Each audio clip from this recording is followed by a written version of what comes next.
Facebook. Welcome to another episode of Business Business Bros. Always with a delay. It's okay. That's Always a Zoom with a delay. We're It's just cool. gonna go with it.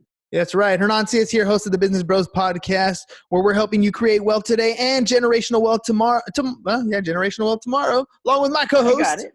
Yeah. The insurance bro, James Cias with Pipeline Insurance, where we empower licensed professionals to effectively add insurance to their existing businesses. And boy, oh boy, do we have a special episode for all of you today. It is another day of quarantine, but that does not stop the Business Bros and all of our amazing, wonderful, awesome guests. Joining us today, joining the Business Bros from the East Coast, is a man who knows your business grows only to the extent that you do. There was a lot of rhyming there. I just wanted to That was good. that, whatever. Our guest today is a recruiter, coach, speaker, real estate investor, and Keller Williams team leader. Listen in today to hear more about this guest philosophy. Recruiting equals influence equals leadership. We are excited to have on the podcast today, and you can check him out at iloverecruiting.com. So please welcome to the show, Mr. Adam Roach. Thanks, guys. What an incredible intro. That was awesome. Yeah, here's the T-shirt. There's the I Love Recruiting, right? We got it. I heart recruiting. Got it. Love you. There it is. Adam, I want to know a little bit about Adam before all this stuff. How did you decide to work your way into this whole I Love Recruiting thing? You know what? That's a great question. I think, I honestly, I have no idea. Outside of that, just seems to be what I was always doing my entire life. Think about it. I mean, come on. Whoa, 8, 9, 10, 10th grade, recruiting girls to go to dances with us, right? I mean, come on. We've been recruiting our whole lives, right? You probably recruited someone to, you can't go have lunch today, but you probably recruited someone to go have lunch. No, I was a tennis player. I went to college, played tennis. Found out real quick on the tour that I was an American, not a European. Was getting my butt kicked all the time. Got out of that line of work, got into the actual tennis business, and built a tennis club in Beverly Hills called Beverly Hills Tennis, where when I started, we had, maybe 15 pros. When I left, we had well over 25 pros. And that was because the owner, he and I became partners, he said, hey, listen, I need you to go build this club for me. And I thought, well, how do you build a club when you already got a finite number of courts? You go recruit tennis pros, right? And got into real estate in the early 2000s in Los Angeles, cut my teeth out there, found out real quick that markets shift. That was the early 2000s all the way to the 2007, 2008 shift. And then I got into traditional sales in the Beverly Hills Keller Williams office, and then became a team leader after that in Indianapolis, Indiana, and became a team leader down in Charleston, South Carolina, 2013. And here we are, 2020. I've owned 3 Keller Williams franchises. I was a MAPS coach, operating principal. And at the beginning of 2019, I basically retired from all that, sold my Keller Williams franchise to focus on I Love Recruiting. And we have 3 different platforms now. We have what's called Recruiting Bridge. We have what's called Exceed. And we have Chamber Scout. Chamber Scout is in the Chamber of Commerce world. So that's me in a nutshell. I love that bio. Sounds scripted. Well, tell me a little bit about the difference between recruiting and selling, because they sound a lot the same, but they can be very different. What's your experience with that? Yeah, that's a great question. I think it's all perception, right? So the way I look at recruiting is, if I'm going to recruit you to do something, and that's why we have our equation, right? I'm probably going to influence you. And the influence is I'm going to recruit you to, like I said in the beginning, go have lunch, or I'm going to recruit you to one of my companies, or we're going to recruit you. Hell, we had to recruit our wives or our significant others, right? Selling, on the other hand, in my opinion, is just that. Where my head goes right away, it goes to the auto industry. No offense if anybody sells cars, but it just kind of feels that way. I'm getting sold a car. No one's asking me what my motivation is to buy the car, really. They just know I'm walking on their lot and they want to sell me a car. Now, if you're coming into my company, or at least sitting down to want to come into my company, I'm going to sit down, I'm going to learn a lot about you. I'm going to learn to see if there's an alignment between where it is you're looking to grow. And I say it a lot, where are you looking to grow to?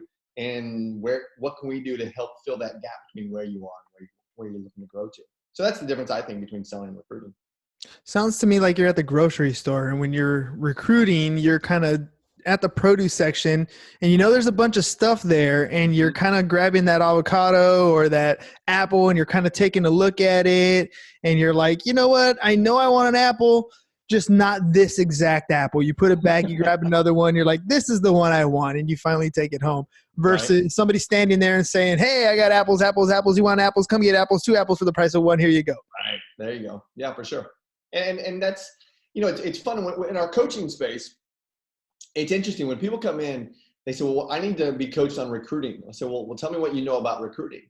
And they'll say, well, I've sold $20 million in sales. Okay, great. Well, tell me what you've done in the recruiting space. Well, I have an admin. Okay, great. Tell me what else you've done in the recruiting space. And very, very, to your point, I don't think a lot of people know the difference between recruiting and sales. And that's when we get to help them. So when you walk into an agency, or when you bring somebody on to work with you, when you recruit somebody to bring on to work with you, how do they even, if they can't define the difference between the two, how do they know they need a recruiter? That's a great question. So I always look at it this way, and I coach a lot of brokerages around the world. Actually, we have some clients in New Zealand, of all places, right? They found us and they say, hey, listen, we want to grow our company and we want to help. We want your help. So I've helped this company here recently. They thought, well, we have a manager and we have a broker and we need to grow our agent count. I said, okay, great. Well, let's have a look at this. And so we sat down, we did what was called basically a simple business analysis, and I did what was called an appreciative inquiry. And we realized that they needed a growth department because the manager wasn't going to recruit, right? The manager is managing the company. The broker was not going to recruit because he or she was actually going to be the broker that was responsible for all the I's being dotted and all the T's being crossed. They needed a specific person that was going to go find the talent that the owner was actually looking for to build the company big, fast, and strong.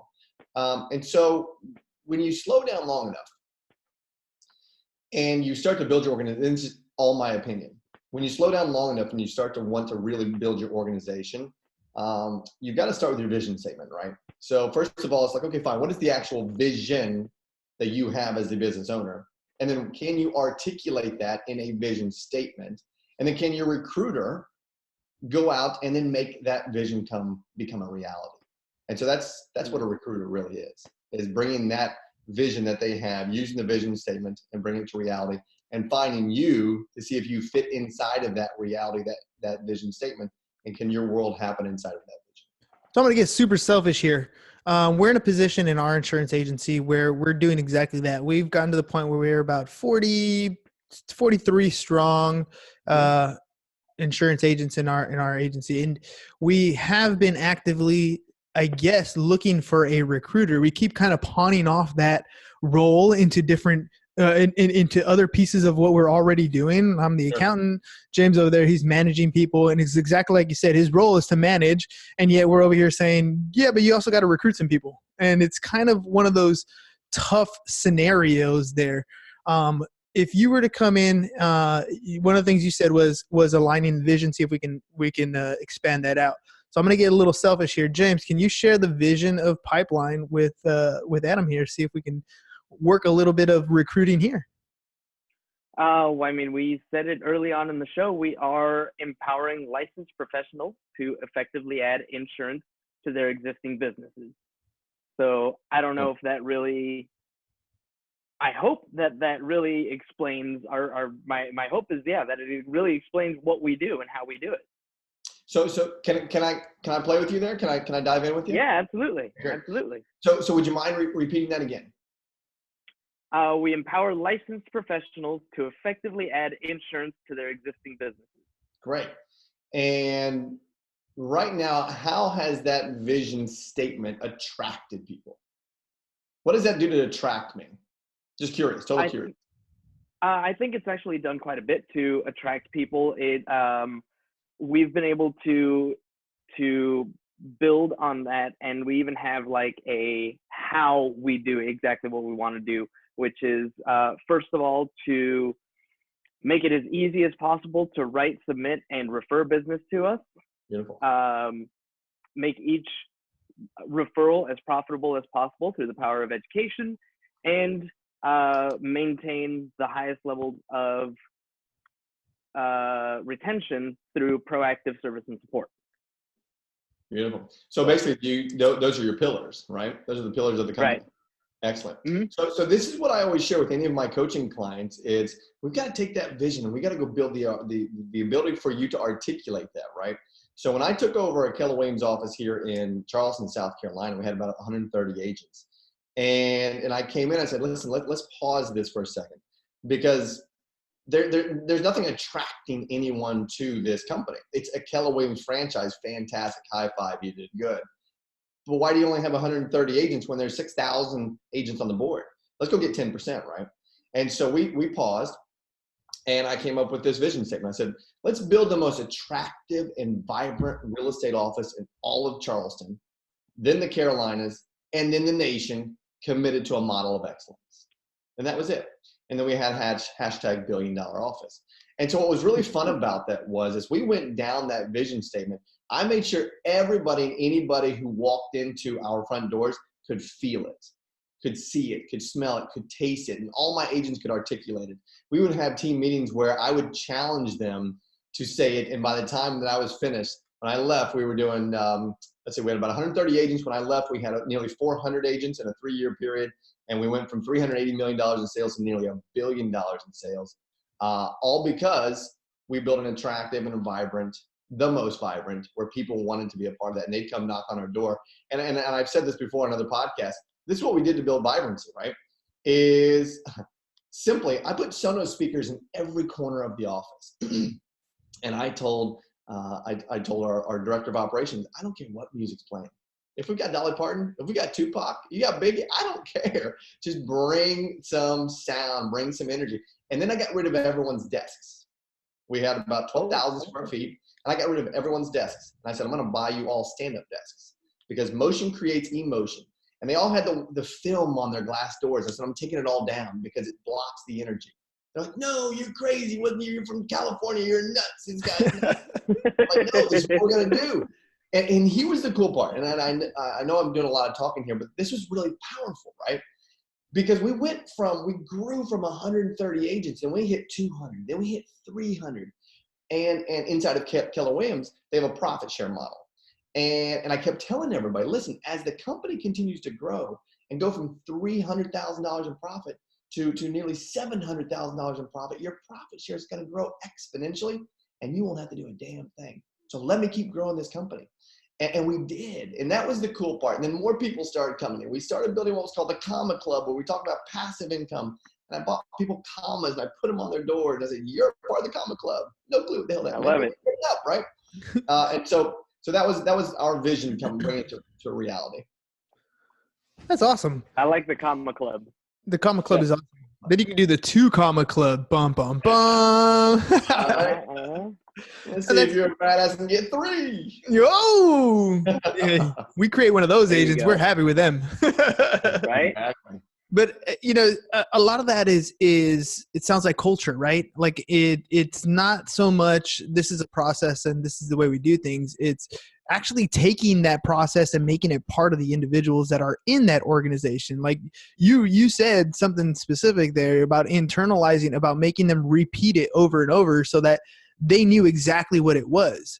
How vital is that for your growth? Is that a form of recruiting where you're getting your internal already existing agents in your agency to go out and talk about what it is they do on a regular basis? Is that the motive behind it?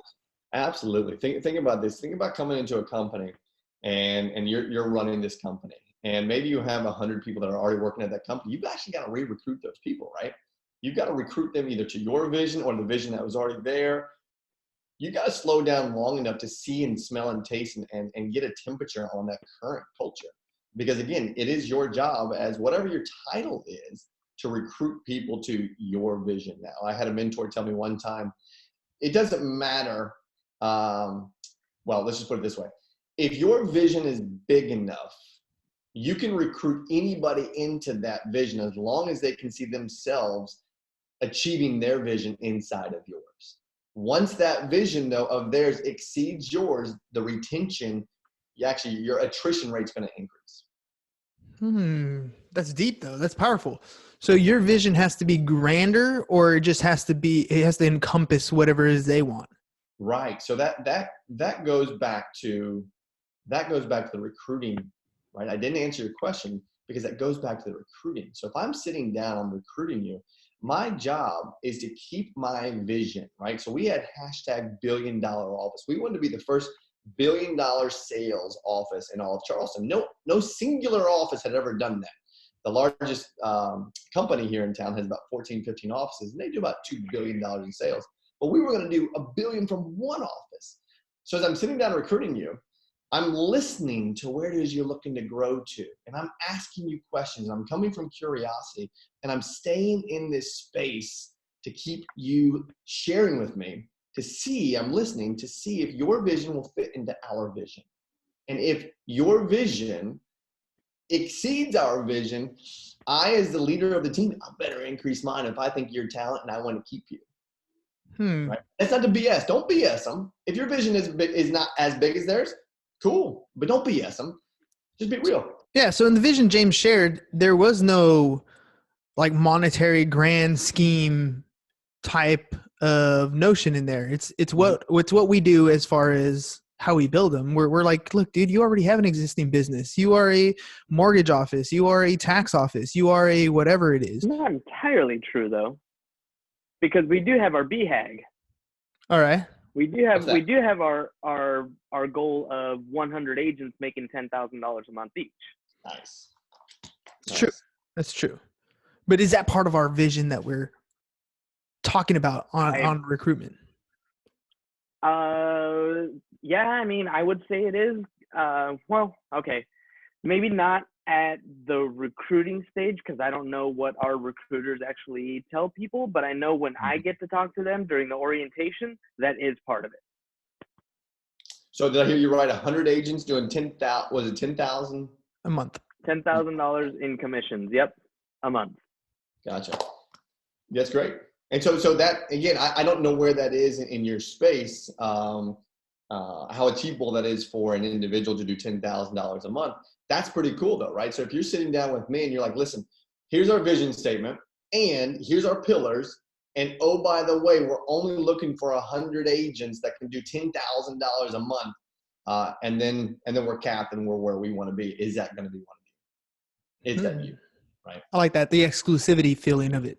Yeah. Right. It's almost setting the bar and you're like, are you, I know you want to do good things and that's cool. You're going to go out and do them. But if you want to be part of our team, this is what we're looking for. Are you this fit? Exactly. So I would teach our hiring managers. So we had, when I was a team leader, my opportunity was to create an assistant team leader. I wasn't a big red tape guy, and I don't have to go through all the red tape inside the franchise and all that stuff. Mm-hmm. So I created my own a position called a hiring manager. And the hiring manager was responsible for all the new agents. And we had a goal of again, growing this office. And so I wanted to create a pond for my big mega agents to recruit from internally, right? That was my value proposition to them, that I would help them build their teams with the talent that I would recruit. And they knew I was a good recruiter, so they knew they were going to have a good pond to fish from. So anyway, so long story short, I told my hiring manager, I said, here's what I want you to say. Sit down with as many as you want, and you can recruit as many as you want, and ask them this question first, and only one question. Tell me the thing that you're most proud of since either graduating high school or college, and just listen. And just shut up and listen and see what they have to say. Don't judge, just listen. And then simply say, hey, listen, because this meeting's either going to go for 5 minutes or it's going to go for 25 minutes, because either you're going to be one of the 7 that I'm going to take this month or you're not. So tell me what you're most proud of. Yeah, talk about on the spot. Right? I can't even. We wanted to know, right? And that year we brought in 168 agents in 1 year. 8 agents. And that's when we had 65% growth of our profit. Crushed it the next year. Crushed it. I love that question. It's deep. And it's also, I interviewed David Meltzer not too long ago, and he told me something that's really cool. He's like, make sure that when you talk to people, you're more interested than interesting. Right. Yeah, and that's one of those questions that's, and I talk about that when I talk to people about interviewing and doing things, when it comes to podcasting, doing an interview-based podcast. I'm like, look, if you can guide the discussion based on what's going on with the guest, at the end of the show, they're going to love you because they talked about that one important thing that the most important thing in their own life, which is themselves. That question that you just asked right there, it doesn't really matter what the answer is. because it's about them. Totally. So, I mean, what do people love to talk about them the most? Themselves. So you get someone, and this was the, I mean, I talked on stage many times in KW, and I said, listen, well, how do you set appointments, Adam? How do you set appointments? I said, well, you get them talking about themselves at first, right? You call them up and say, hey, James, Adam Roach, Keller Williams Realty. I was just running through some board numbers because I realized numbers are the language of business. And man, I just want to say congratulations. And then there'd be a pause. And they say, congratulations for what? Right? And then you go right into them. Man, I was running through these numbers and I see that you're up 25% year over year. Man, that's pretty strong. Did you know that? Well, no. Great. Did you know that the board's up 10%, which means you're out producing the board by 15%, man? Way to go. Let me ask you, if you sat down at the dining room table and someone said, hey, listen, I sell 15% more than the market does, what do you think they'd say? List my house, list my house. Right? And then here was the catcher. So I'd say, James, congratulations, man. You're outperforming the board by 15%. You're up 25%, but bro, we are up 65%. So James, let me ask you a question. Just out of curiosity, what would your business look like if you were up an additional 45%? Pause, right? They're like, whoa. And then you ask them what their average commission was. You say, what would you do with that money? And you say, hey, listen, would it be worth your time for 45 minutes to learn how I can increase your pocketbook by an additional $200,000? They say, no. And I say, great. Or I'm not interested. And this is my favorite. Well, I'm not interested. What are you not interested in? Making an additional $200,000 or meeting with me? And they say, well, meeting with you. I say, great. What is it about me that maybe I can put you in touch with somebody else that could maybe show you how to make $2? No, that's okay. Yeah, wait, I got so much fun. It's so fun. I have so much fun. So much fun. But see, and that's the thing right there, right? And this is the problem when you talk to people about recruiting, where they have issues. When they hear something like, I don't want to talk to you, they shut down. Like that's where it's game over. That's where, you just said something that's unique to people who are good at sales, people who are good at recruiting, people who have people skills. When you hear no, that's when your light turns on. You're like, oh, really? Okay, well, why not? Right? Like you take that extra initiative. In your experience, how hard has it been to train somebody to do that, or do you even care if you're going through the list and it's like you obviously see somebody who no shuts them down? Is it on to the next? Yep. So here, this is what I tell all my coaching clients, and this is a coach. So someone coaching this into me a long time ago. Some will, some won't, some wait. So what? Who's next? Some will, some won't, some wait. So what? Who's next? And you better put that in front of you on the mirror. Right? You got to have that mirror right in front of you when you're making your calls. You got to smile and dial, right? So they got to hear your smile when you're talking to them on the end of the line. And if they hang up on you, fantastic. You call them right back and say, man, I lost you. And they'll say, no, I hung up on you. I said, well, just out of curiosity, what would cause you to hang up on me? Yeah. Right? Keep going. Come curiosity always. Yeah, you said it best. The person who is asking the question is the one in control, right? The one talking is the one that feel they got the most out of it. And yeah, just keep asking questions. It's funny. I love that. Hey, we got disconnected.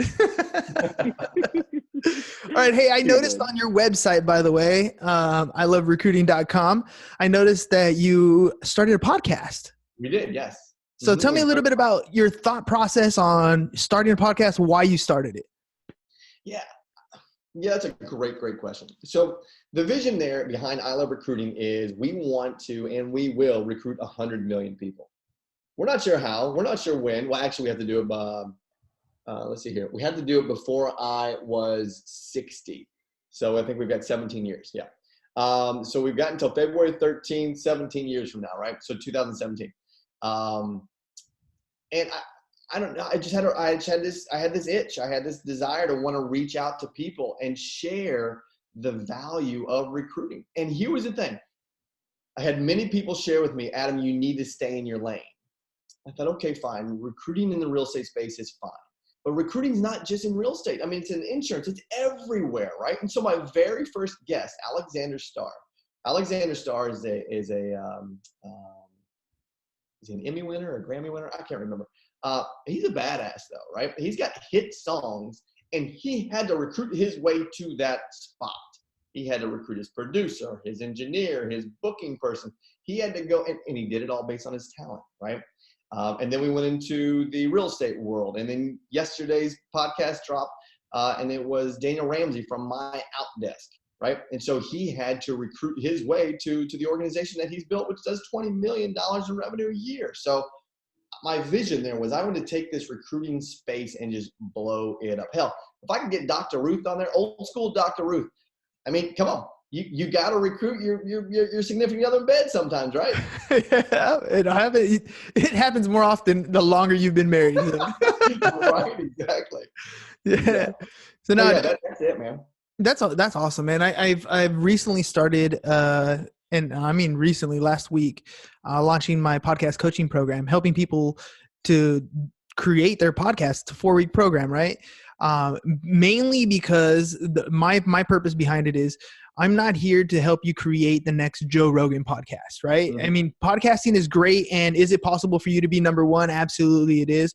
Problem is there's only one number one. After that, it's number 2, 3, 4, 5, and so forth. Right. My biggest thing for podcasting is this is going to be a space where you can create content that you can repurpose over and over and over again and help grow your own brand. My thing is redefining an influencer so that you can understand that you are an influencer within your circle, and you want to make sure that you are somebody who is stays top of mind, a thought leader within your industry. So when people are thinking real estate, they think of you because they've seen your content over and over and over again. Mm-hmm. And so I'm curious. That's why I was curious about, your mindset behind podcasting. And it seems to be kind of the same thing. I have a message. I want to share this message, and this is the medium that allows me to do it. Are you guys doing pure audio or video also? Both. Yeah. So we have both going on. And then our platforms, we have 3 different platforms. One's called Recruiting Bridge, and that is specific to KW. We built that inside of KW, which is a recruiting platform. It's a communication platform that has all the CRM functionalities to house your recruits, right? And then we white labeled that, and we took it out to other brokerages, and that's called Exceed, and that's xceed.io. And then we took it one step further, and this is what I love about KW, because KW has tentacles everywhere. When people get out of KW, they still remember you, or they still remember your product. And so we launched one actually in the Chamber of Commerce world. And so I Love Recruiting, my goal is to drive people to iloverecruiting.com, to engage in our podcast, to engage in recruiting coaching, to engage in our newsletter. I mean, I want to give so much free content out in the recruiting space that we actually impact and recruit 100 million people. We will. And those are some of those big audacious goals that, to even say that expresses a manner of a level of confidence within you that's impressive, right? Like people can't think 1,000. My whole thing is I'm like, look, if you have 1,000 raving fans, 1,000 people that you can recruit on board that listen to your information, that consume your content, that are there to back you up, you sell them $10 a month to that particular 1,000 raving fans, you have a good income. You have a sufficient income to sustain your family. You need 1,000. You don't have to go after 1 million. Although there are people in this world who are like, I'm going to recruit. That's how many people I'm going to recruit. 100 million people but in the next 17 years. And that's okay too. Like but again, it's like you've worked your way from I'm going to recruit 10 to I'm going to recruit 100 to I'm going to recruit 1,000 to I'm going to recruit so many that goal in your mind is definitely attainable. It's definitely achievable. And it's something that, like you said, you have 17 years out that you're looking at that goal. In the meantime, you're taking steps every single day to get there, right? Yeah. Tell me a little bit about those steps. Yeah, so every day. So, it's fascinating times right now. I'm going to be totally transparent. So with this whole coronavirus, this whole scare, this whole mindset, right? So Recruiting Bridge, Exceed, Chamber Scout, they're all subscription-based platforms. So each month, the Keller Williams franchise will pay, or other franchises will pay, or the chambers will pay. And we've actually even gone into the agent world, where we are becoming the Zillow of recruiting leads. And that's for any industry, right? So if you want to do the insurance world, great, we'll generate leads for you. If you want to do the real estate world, great, we'll generate leads for you. So this is transparency, though. It's fascinating where the mind goes as it relates to lack, right? So I'm going to say this lovingly, because we've had in the last 7 days, right? Yeah, I'm going to go 7 days, 8 days. We've had over 23 cancellations. Now, does that suck? Hell yeah, that sucks. However, at the same time, it's like, where are their minds really going? Because they could reach out to me and I'd be happy to give them a discounted rate so they didn't have to stop recruiting, right? Because think about that. You're shutting your system down of what brings revenue, right? Because what does recruiting do? Recruiting solves everything. I want everybody to remember that. Recruiting solves everything. And when you shut down your recruiting system and you want to go back to, let's just say, a Google spreadsheet, okay, great. But your efficiency level decreases because now your shit's everywhere, right? Mm-hmm. And our platforms keep them organized. They keep them so structured. They keep them so simple to who to follow up with. I just kind of wanted to share that you don't have to cancel. If any of you are Recruiting Bridge subscribers or Exceed subscribers or even Chamber Scout, I don't know if any Chamber of Commerce people are listening, holler at me. You know, you don't have to cancel. I'll even put it on hold. Don't stop recruiting though, right? Recruiting fixes everything. Yeah, it's amazing how during these times a lot of that happens. You pull back on your marketing budgets, you pull back on your recruiting efforts. I had thought the same thing. I had scheduled my launch date prior to this whole coronavirus thing coming, and as it hit, I was thinking, do I stop? Like, that thought did cross my mind. And then I started thinking, no, this is the perfect time. This is where you have more time at home to do your recruiting. This is where you have more time to improve your course. This is where you have more time to get on the phone and talk to people. It's not going to be a lunch date, obviously, right? But you can have lunch with me and we'll be on Zoom. Like, it'll still work out. This is the time where you need to start pushing more efforts. This is where your ad spend should go up. This is where fortunes change. They don't disappear. They just change hands. Do you have your hands open or do you have your hands closed? Are you a mindset of abundance or are you a mindset of scarcity? Like, let me share this with you. So my good friend Daniel Ramsey from my Outdesk interviewed him. And he said something really good. He says, sure, you want to cut the fat, not the muscle, right? Mm-hmm. So you look at your P&L, cut the fat, right? Cut the fat, go pay attention to what is fat. Don't cut your muscle, right? We work so hard at the gym to go build muscle, right? And it only takes a few bags of binge eating chips or drinking beer, right, to get rid of that muscle. And don't cut that. Don't cut the muscle, cut the fat. And it's just fascinating where people's heads go. And again, I'm not soapboxing here. I'm hopefully I'm teaching or I'm recruiting people to not, or to keep recruiting, right? That's all I'm going to say. I'm not going to go negative. Just keep recruiting and keep using systems that keep you efficient and effective. Absolutely. You got time.